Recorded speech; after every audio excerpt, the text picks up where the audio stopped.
spilled blood on the tracks. Now you get what you get. Don't get obsessed, just get off of the train. We ain't going nowhere. Tickets cost too much. I won't pay that fare. You carry too much baggage, ride the wheels like a dare. Honey, get off the train. We ain't going nowhere. Get off the train. We ain't going nowhere. Tickets cost too much. I won't pay that fare.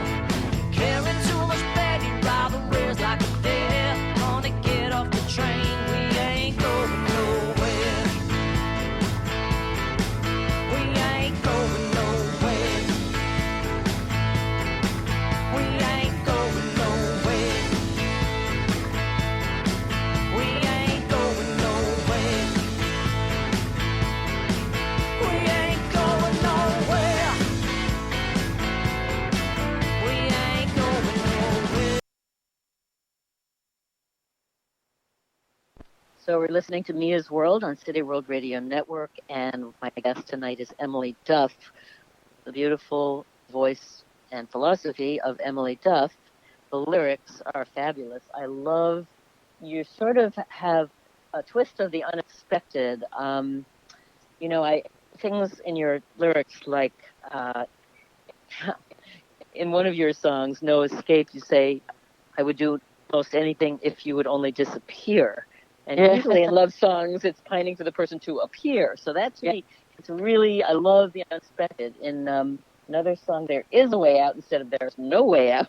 You talk about blood, sweat, and fear instead of tears. So, I mean, I think that it's always wonderful to hear fresh and refreshing lyrics. So in We Ain't Going Nowhere, which is what we just heard, I love this concept. Get off the train. Honey, get off the train. We ain't going nowhere. Tickets cost too much. I won't pay that fare. You carry too much baggage. Ride the rails like a dare. Honey, get off the train. We ain't going nowhere. Where does your inspiration come from, Emily? Everywhere? Life or imagination? Well, yeah, I mean, everything. When it comes to songwriting, my process isn't, specifically one way. Yeah. I mean, my inspiration obviously comes from my own life. Yeah. But, I've also written songs about articles that I've read or, people I've seen on the street and invented a backstory for them because, I'm a very visual person as well. Right. So when it comes to writing songs, some days it's a title, some days it's a lyric, some days it's me just playing guitar and like a riff comes out and I go, ooh, that's interesting. And then right away, music has colors to me and it has moods and it has vibes.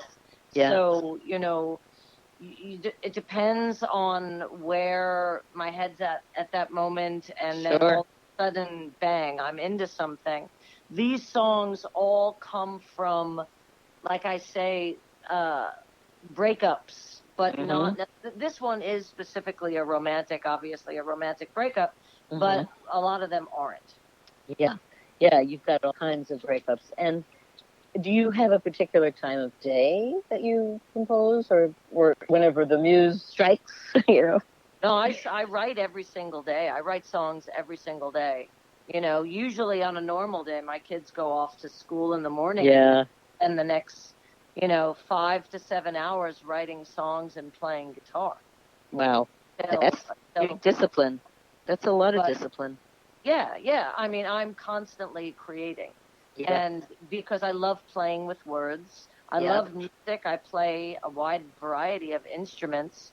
So, I could be writing melody, but I'm hearing counter melody in my mind. I'm doing arrangements. I'm already a step ahead.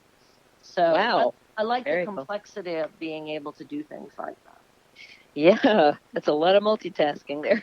Yes. Unbelievable. I enjoy that. I have a very fast metabolism, and I think that I like thinking fast on my feet. It's almost like doing some sort of a mental workout, Yeah, well, I want to just say, besides creating music, you also create food. You're a phenomenal chef, and every morning... I was a professional chef for many years. Yeah, and there is a relationship. It's the artistry of creativity of food and music somehow. I don't know why.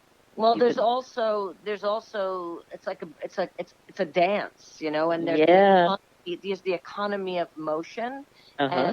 and to be, well, we eat with our eyes first, Yeah. So there's See that the food. visual aspect, Yes. which comes from being a reliable observer and being able to translate emotion Mm-hmm. into, and then also flavor, Mm-hmm. seasoning, and knowing it's like an arrangement. It is. It's like you're And, arranging. yeah.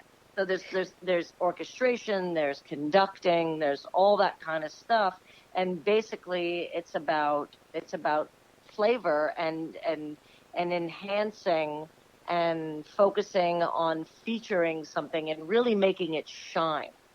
Wow, and yes. a good song. A good song in 3.5 minutes is it's like watching a great movie. Yeah, Really. you're absolutely right. Well, let's hear another great song. Let's hear. That's part of "There Is a Way Out." That's this one, or from "Born on the Ground," Emily Duff, with amazing cover art by Amanda Durant. Yeah, she's a brilliant New York City painter. Yeah, beautiful, beautiful album, "Born on the Ground." So let's hear "There Is a Way Out," Jade, number 16. Say you don't lie, but others hold dear. Reject and push away all blood, sweat, and fear. So hold on tight, I'm gonna make it go away. I blow down that big house, take it to another place. Oh yeah.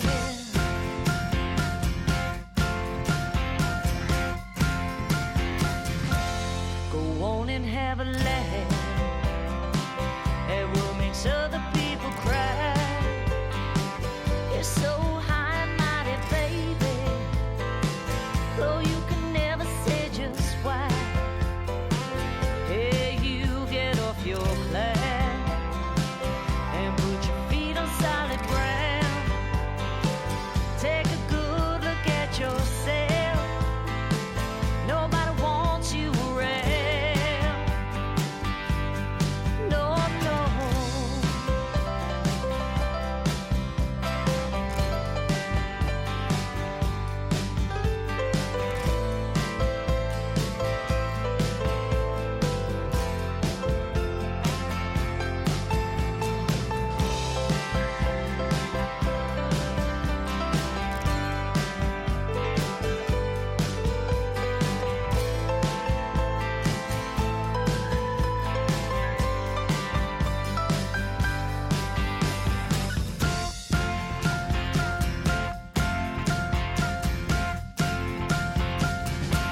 When all is said and done, yeah, you're just pissing in the wind, mugging for the camera. Yeah, you're just dying to get in. Climb down off that horse. No, you're no better than the rest.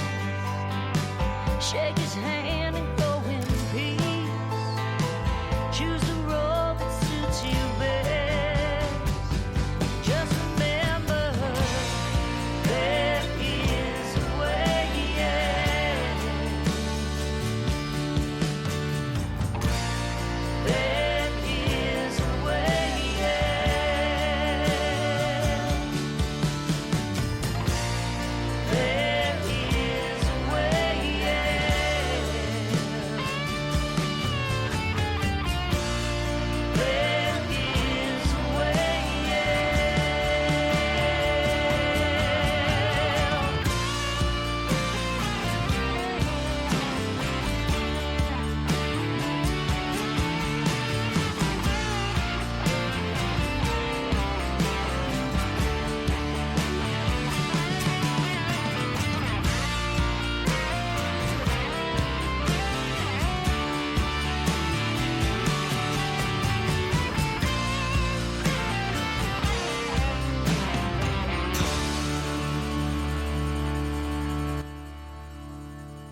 And you just heard There Is a Way Out, Emily Duff, singer-songwriter extraordinaire.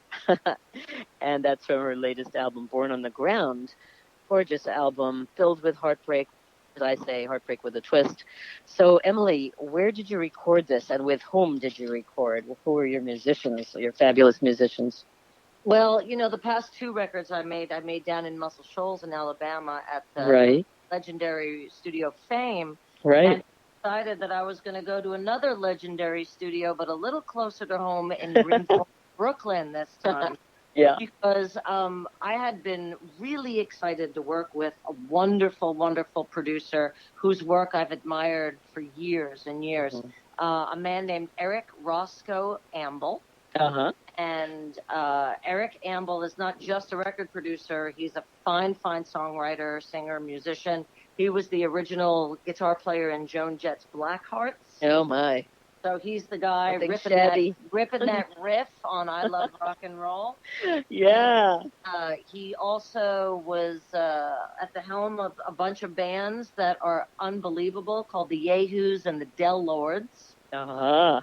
He's had a band called Roscoe's Gang. And he's worked with some of my favorite bands. He produced a record in 1995 for a band called Blue Mountain from Mississippi. The record's called Dog Days, and it's absolutely one of my favorite records.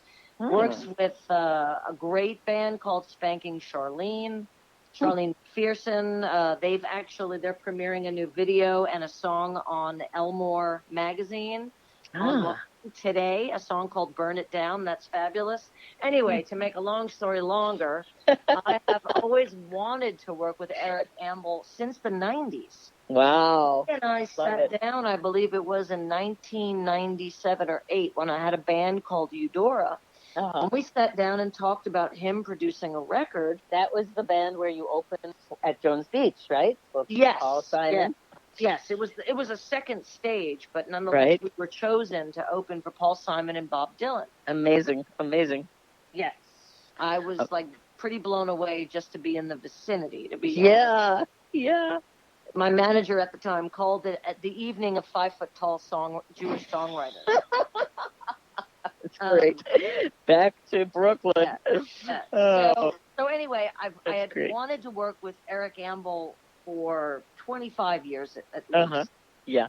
And things got in the way, and we never got a chance to. And finally, I said, you know what? That's it. I've got these tunes. And Eric is the absolute perfect person to work on these songs. Uh-huh. And I called him up, and he said, yeah, let's go. Oh, my God. I love it. So I sent him some demos of just vocal and guitar, and he says, yeah, I know what to do with these songs. My God. He'd know what to do with anything. He's brilliant. He's absolutely brilliant. And he plays a lot of the guitar, the lead guitar work on the record. Scott Aldrich usually is in my band. He's my lead guitar player. Yes. He does that great lead work that you just heard on There Is a Way Out. Yes. I had Skip Ward on bass, my usual band, bass player. Kenny Soul on drums, Charlie Giordano, who also plays in Bruce Springsteen's band. He did all my keyboards. And then Eric's wife, Mary Lee Cortez, came in to do some background vocals, as did my band members. And Eric himself does some background vocals, Trisha Scotty, and the great Sid Straw. Phenomenal band. Phenomenal. So Eric group. produced the record, and you got your wish after 25. Wish at Cowboy Technical Services, which is the name of the studio. Love the name. And Mario Vielli is the engineer on the record, and Richard Dodd, who also